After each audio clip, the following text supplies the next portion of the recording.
Mr. President, reserving the right to object.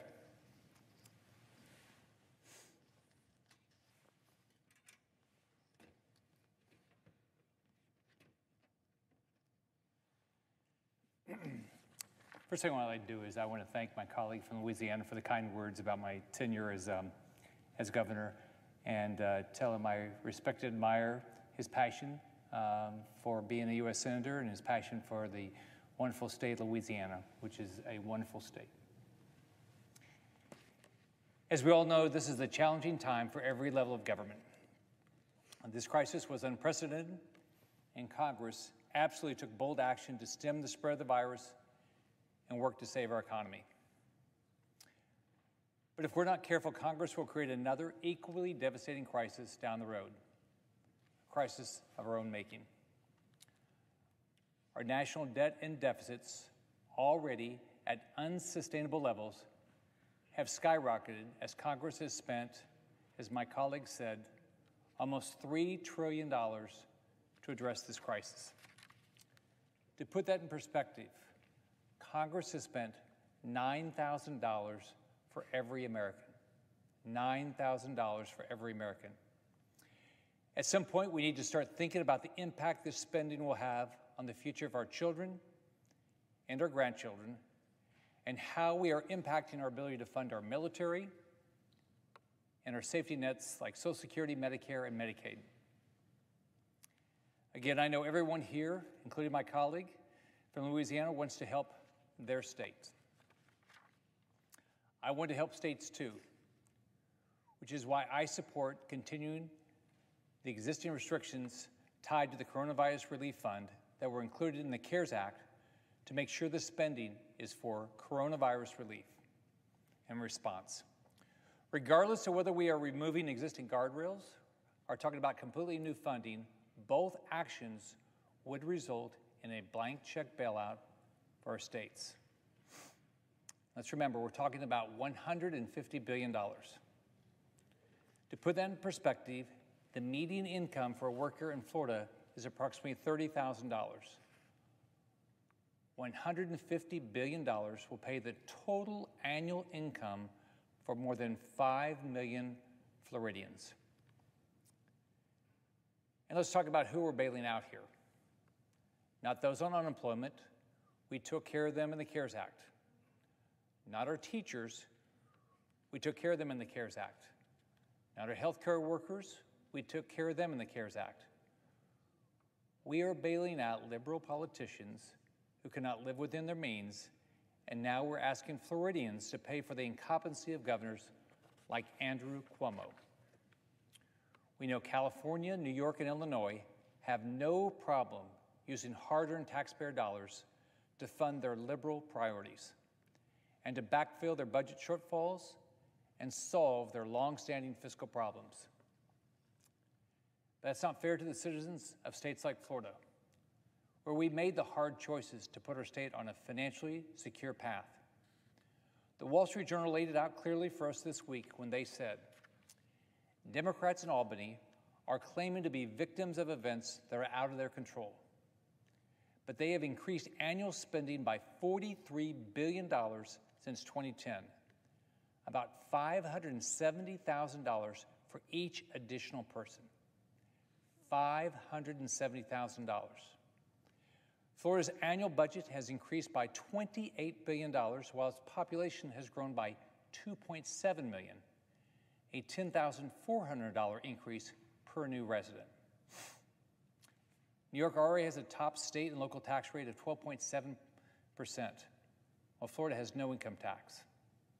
Yet New York has a growing budget deficit, while Mr. Scott, as governor of Florida, inherited a large deficit but built a surplus and paid down state debt. The difference is spending. The Wall Street Journal concluded, the policy's question is why taxpayers in Florida and other well-managed states should pay higher taxes to rescue an Albany political class that refuses to restrain its tax and spend governance. Mr. Scott is right. The Wall Street Journal is right. So is the Chicago Tribune, which called out its own state leaders this week for mismanaging Illinois taxpayer dollars. The Chicago Tribune said, preparing for the next recession and the next unanticipated crisis, think pandemic, is a huge component of leadership. So when our politicians whimper that they're helpless in the face of disaster, remember, they and their forebears had decades in which to prepare for whatever would surprise them. Instead, they chose to borrow more money, spend on new programs, and watch their pension indebtedness soar. American families make responsible budgetary decisions every day. Successful companies make responsible budget decisions every day. Well-managed states like Florida have done it for years.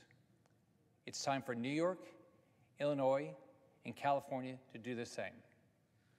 Let's look at, and my colleagues said some of this. We've given the states $150 billion for their COVID expenses. Now put that in perspective. With hurricanes, we don't give 100%. We had 4 major hurricanes while I was governor. The federal government, one, did not cover all the expenses of the hurricane and did not cover any budget shortfalls I had, any lost revenues I had, which I had when tourists couldn't come during a hurricane and after. $500 billion in short-term loan opportunities for municipal governments. $45 billion in FEMA disaster funds. $30 billion for education. And we have no earthly idea whether education costs have gone down or gone up. I would assume education costs have gone down. $34 billion for mass transit, community grants. $270 billion for emergency appropriations. $50 billion for Medicaid. Again, we haven't seen it, but I would assume our Medicaid costs so far have gone down. Then on top of it, through the small business relief, individual checks, unemployment, we've given our states another $1.3 trillion. Now, put that in perspective, their annual revenues, not including federal dollars, is a little over $1 trillion a year. So look at what we've already spent. So as you can see from this chart, Congress has already allocated billions in direct and indirect aid to states and localities. Total direct funding for the federal government exceeds $1 trillion. Trillion. And even this doesn't begin to count another $1.3 trillion in indirect assistance to small businesses, individuals, and increased unemployment benefits to families in all of our states. These numbers, as my colleague has said, are staggering, what we've already spent. We have to get serious about how we're spending taxpayer money and the fact that this year's federal budget deficit will be the largest in the history of our nation. While it may be tempting and easy to believe that removing the restrictions on the Coronavirus Relief Fund will satisfy states looking for a bailout, I'm afraid that we're all mistaken. It will never be enough. These funds are still needed, one, for coronavirus relief. And unfortunately, many states have not been shy about their desire for hundreds of billions of dollars in taxpayer bailouts for their liberal agendas. I'm not going to let this happen. I think about this in the context of my 7 grandchildren. We cannot settle them and children like them all across our great country with mountains of debt. Right now, the debt stands at over $77,000 per American. Now think about that for a second.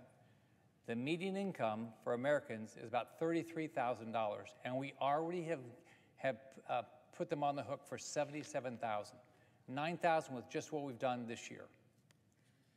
Now, to put that in perspective, after the first 200 years of this country's existence, national debt per person was around $3. $3 after 200 years, and now we're at $77,000. I think about that in the context of a Social Security recipient like my mom. How are we helping people like my mom when we run multiple trillion-dollar deficits and grow our national debt to an excess of $26 trillion? What happens to those living on fixed incomes when our deficits and national debt cause high inflation? I grew up in a poor family in public housing. My mom worked 3 jobs, and my parents, my adopted dad and my mom, were constantly struggling for work. Even though my mom had no money, she told me, "You are the luckiest kid alive," because you grew up in this country. She was optimistic and she was hopeful. She told us that we were blessed because God and our founders created the greatest country ever. where anything was possible. To take away the same opportunities I had to live the American dream from our children or grandchildren would not only be a political failure, it would be an abdication of our moral responsibility. It's time we make the hard choices to put our nation on a path to recovery. Recovery from this virus, from the economic devastations it brought with it, and the fiscal calamity that decades of politicians have ignored. I hope my colleagues would join me in this fight to keep our country's future bright. To do that, we have to make hard choices. We have to be fiscally responsible. Mr. President, I therefore respectfully object.